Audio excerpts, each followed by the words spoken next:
Allez, bonjour à toutes et à tous, très heureux de vous retrouver. Petite mise à jour intraday et quelques petites annonces. Donc hier, alors qu'on a eu notre première bougie daily clôturée, légèrement haussière mais pas non plus transcendant sur le gold, pas d'alerte baissière en revanche sur Apple. Donc comme on l'avait dit, les planètes ne s'alignent pas, donc je ne sais même pas ce que la Fed a dit, je ne sais même pas ce qui s'est dit autour de l'Ukraine, mais tout ce que je peux vous dire c'est que les prix ont parlé et ils ne donnent pas de crispation. Et évidemment ce matin, oula, sans surprise, c'est confirmé donc par un rebond, on va dire, généralisé des différents actifs qui avaient été mis sous pression hier. Donc bref, la pression semble se détendre, mais encore une fois, on n'est pas du tout sorti d'affaire. Hein. On sera sorti d'affaire si Apple casse la zone de ses troisième bornes et que le gold réintègre éventuellement son range précédent. Tant qu'on reste dans ces dynamiques dans lesquelles gold grignote et Apple reste sous de fortes tendances, sous de fortes pressions techniques baissières, vous ne faites rien, hein, mais vous observez ces deux actifs comme des mesures indirectes de ce qui se passe réellement chez les traders. Hein, je vous rappelle, ne lisez pas la presse financière actuellement, elle est simplement là pour orienter les consciences, et ça, c'est pas vraiment ce que vous voulez. Donc, voilà comment il faut traiter ça. D'un point de vue crypto, donc le rebond ce matin est assez intéressant. J'en profite donc pour vous confirmer le fait que je mets clairement dans la liste des actifs à analyser Binance, qui m'intéresse beaucoup du fait que j'avais pas vraiment fait gaffe. C'est vrai que j'avais été plus atterré par d'autres projets. Mais j'avais même pas fait gaffe que Binance n'a même pas cassé ce support de septembre, support qui a donc été brisé avec rocambolesque volatilité quand on a fait sur Bitcoin. Hein, donc de nombreux actifs, Ethereum compris, ont cassé ce support. Donc voilà, c'était le support qui a fait mal. J'avais même pas vu que Binance n'a pas du tout cédé ce support. Alors évidemment, la consolidation de Binance à l'époque avait été plus profonde. Il faut toujours mettre les choses en contexte. Et on reste de toute façon à l'intérieur d'un big fucking range. Mais il est vrai que ce niveau relatif qui a été tenu donc techniquement alors que les autres ont tous cassé ce niveau, ça m'interpelle. Donc ça me dit que clairement Binance, encore une fois, très intéressant. Alors je ne rentre pas dans tous les détails. Je sais que certains m'en veulent, etc. D'ailleurs, j'ai eu certains retours en ce moment sur ces trucs-là. Donc je vais juste le redire encore une fois publiquement. Mon travail est d'ordre éducatif, d'accord? C'est-à-dire que je ne suis pas là pour influencer vos jetons, je ne suis pas là pour vous attaquer personnellement dans vos croyances. Mais par contre, oui, quand vos actions et vos paroles relèvent du domaine de la croyance, il est de mon devoir de dire que vous faites de la merde. Voilà. Je pense que ça fait partie de mes devoirs. Maintenant, ça ne plaît pas forcément à certaines personnes. Bah écoutez, comme d'hab, si ce que je vous dis ou ce que j'apporte ne vous va pas, personne ne paye, donc vous pouvez vous barrer. Je suis navré, il faut que je le fasse de temps en temps. C'est pas la dictature, c'est juste de dire qu'au bout d'un moment, je bosse gratos, je suis quand même bien gentil. Donc il faut quand même que je place certaines limites quant à ce que je tolère ou pas. Donc j'ai tracé ces lignes il y a quelques jours, ça ne plaît pas à certaines personnes, elles sont parties, bref, ça fait partie des mécanismes habituels.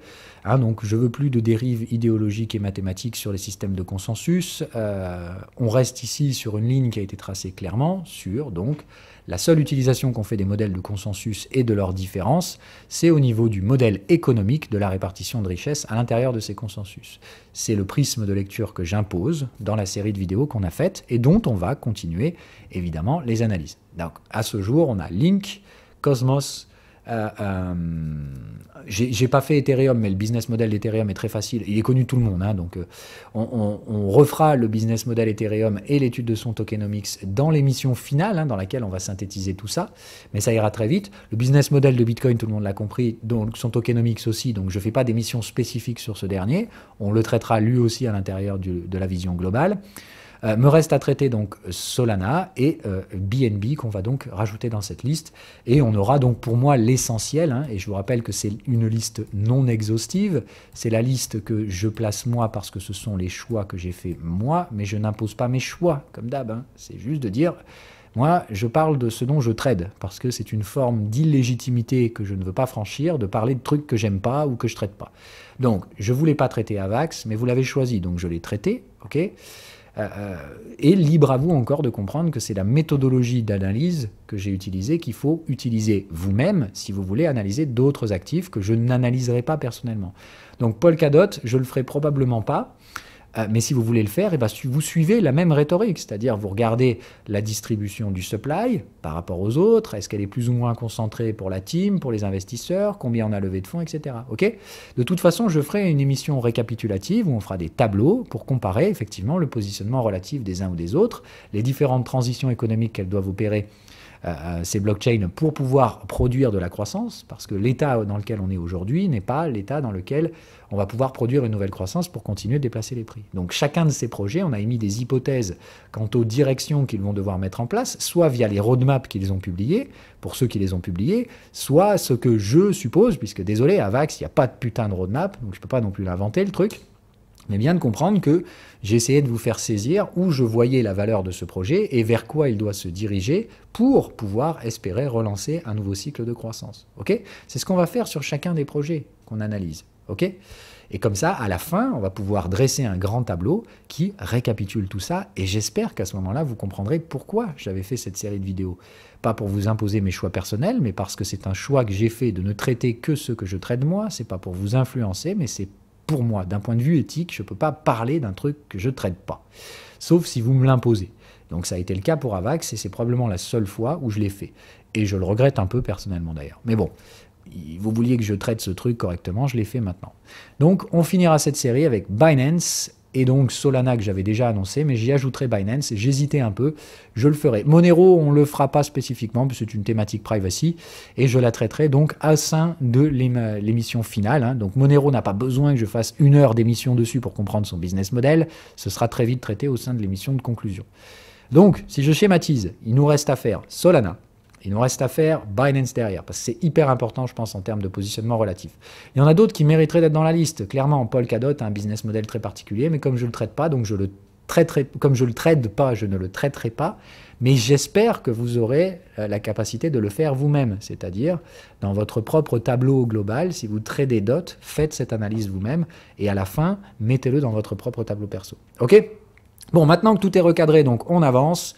On continue cette série, ensuite elle est finie, et ensuite on reprend, comme promis, le contenu éducatif de cette année, c'est-à-dire refonte des vidéos Trading le Sun, etc., etc., finir le prési, bref, ok, c'est juste une thématique hyper importante pour comprendre comment se structurer par rapport au dernier cycle hebdomadaire des cryptos.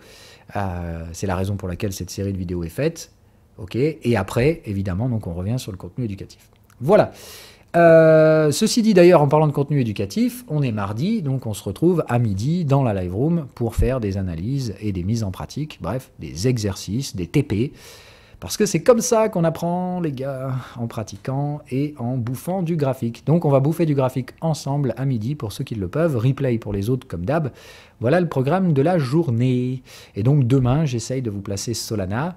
Jeudi, c'est le cours présentiel avec ceux qui sont sur Toulouse. Et vendredi, oh God, si j'y arrive, j'espère vous placer BNB.